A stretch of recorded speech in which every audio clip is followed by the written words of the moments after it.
My self Bharti Bagati, teacher UPS Arampura. आज हम class 8 का चैप्टर नंबर 2 जो माइक्रो ऑर्गेनिज्म है उसका अगले वाला टॉपिक पढ़ेंगे। हमने कल वाले लेसन में मैंने आपको पढ़ाया माइक्रो ऑर्गेनिजम्स क्या होते हैं और बेनिफिशियल माइक्रो ऑर्गेनिज्म और उसको कितने मेजर ग्रुप्स में डिवाइड किया गया है। ठीक है, आज मैं आपको पढ़ाने जा रही हूँ harmful microorganism. Harmful mean वो माइक्रो ऑर्गेनिज्म जो हमें नुकसान पहुँचाते हैं। चलो शुरू करते हैं। Microorganisms are harmful in many ways. Some of the microorganism cause diseases in human beings, plants and animals. कहते हैं कुछ माइक्रो ऑर्गेनिज्म हार्मफुल होते हैं, यानी कि नुकसानदेह होते हैं। वो हमें नुकसान काफ़ी तरीके से पहुंचाते हैं। कुछ माइक्रो ऑर्गेनिज्म क्या करते हैं, वो बीमारियां फैलाते हैं। किन में? इन human beings, plants and animal. Human beings में फैलाते हैं, प्लांट्स में फैलाते हैं या जानवरों में। Such disease causing microorganisms are called pathogens। कहते हैं ऐसे माइक्रो ऑर्गेनिजम्स को हम पैथोजेंस बोलते हैं। क्या? तो अब पैथोजन क्या होता है? पैथोजेंस वो माइक्रो ऑर्गेनिजम्स होते हैं जो डिजीज क्या करते हैं, कॉज करते हैं। ठीक है, समझ में आया? तो क्या आएगी अब इसकी, अगर आपको कोई सवाल आया व्हाट आर पैथोजन, तो हम क्या लिखेंगे? Disease causing microorganisms are called pathogens. अब हम आगे पढ़ेंगे disease causing microorganisms in humans. जो ह्यूमंस हैं उनमें कौन कौन से माइक्रो ऑर्गेनिज्म हैं जो डिजीज क्रिएट करते हैं। अब ये जो पैथोजेंस है, पैथोजेंस अभी बताया, जो डिजीज काजिंग माइक्रो ऑर्गेनिज्म, वो हमारे शरीर में कैसे एंटर होते हैं? वो हमारे शरीर में एंटर होते हैं through air we breathe, the water we drink और द फूड वी ईट। यानी कि pathogens enter our body through the air we breathe, the water we drink और द फूड वी ईट। ठीक है,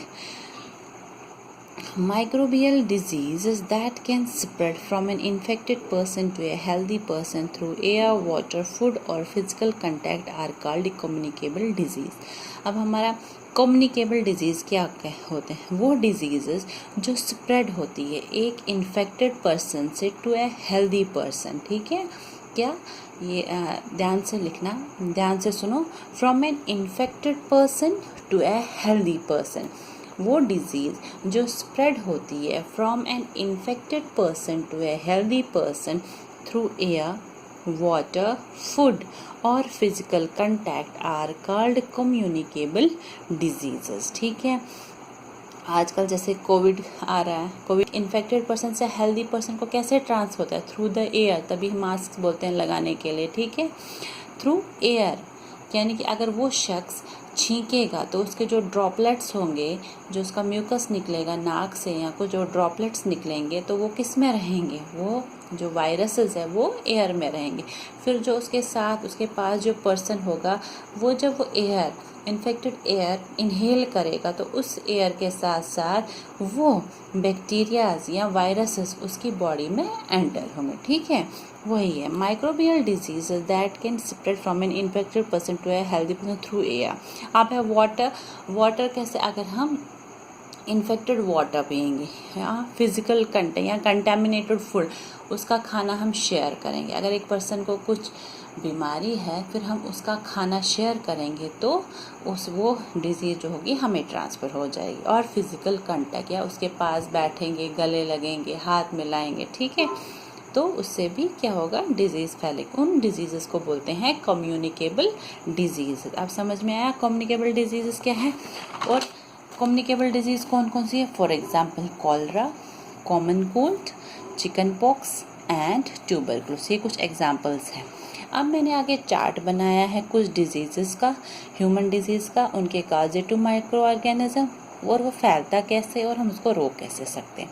पहला है ट्यूबरकुलोसिस जो बैक्टीरिया से होता है, मोड ऑफ ट्रांसमिशन एयर है। मीजल्स वायरस से, mode of transmission air. Chicken pox viral disease है और इसका एयर या कंटैक्ट। पोलियो, पोलियोमेलिटिस को बोलते हैं, वायरस और मोड ऑफ ट्रांसमिशन एयर या वाटर। ठीक है, अब इन सारी डिजीज़ को हम कैसे रोक सकते हैं?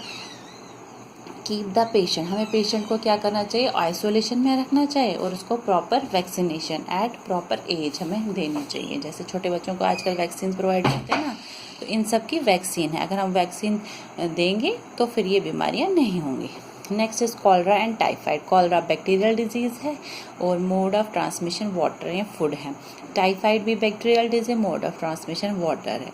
इसमें क्या करना चाहिए हमें, कैसे हम प्रिवेंशन करेंगे, maintain personal hygiene. Personal hygiene यानी कि साफ़ सफाई रखनी चाहिए, साफ़ सुथरा हाथ, खाना खाने से पहले हाथ धोना चाहिए, कपड़े साफ पहनने चाहिए, वॉशरूम जाने से पहले वॉशरूम साफ़ रखना चाहिए, वॉशरूम जाने के बाद हाथ साफ़ करना चाहिए, ठीक है, वो सब कुछ। नेक्स्ट इज हेपेटाइटिस ए, ये वायरल डिजीज़ है, मोड ऑफ ट्रांसमिशन वाटर है। तो इसको रोकने के लिए हमें बॉइल्ड वाटर पीना चाहिए और वैक्सीनेशन इसकी आजकल आ चुकी है, तो वैक्सीनेशन देनी चाहिए बच्चों को ताकि उनको आगे जाके ये बीमारियां ना हो सकें। देन इट इज़ मलेरिया, ये एक प्रोटोजोअल डिजीज़ है और ये कैसे फैलती है, थ्रू मॉस्किटो। तो मॉस्किटो के काटने से ये बीमारियां फैलती है। तो हमें क्या करना चाहिए, अपने आसपास पानी को जमा नहीं होने देना ताकि उसमें मॉस्किटोज ब्रीड ना हो सके, ठीक है। और हमें वो स्प्रे आता है वो मतलब स्प्रे करना चाहिए, ठीक है। पानी जमा नहीं होना चाहिए कूलर में या कहीं पॉड वो बन गया होता है उसमें पानी जमा नहीं होने देना चाहिए, बारिश का पानी हो या कुछ भी पानी हो, क्योंकि मॉस्किटोज उसी में ब्रीड करेंगे। अगर मॉस्किटोज ब्रीड हुए तो फिर ये बीमारी फैलने के चांसेस होते हैं। तो आज के लिए इतना, अगला टॉपिक हम कल पढ़ेंगे। बाय।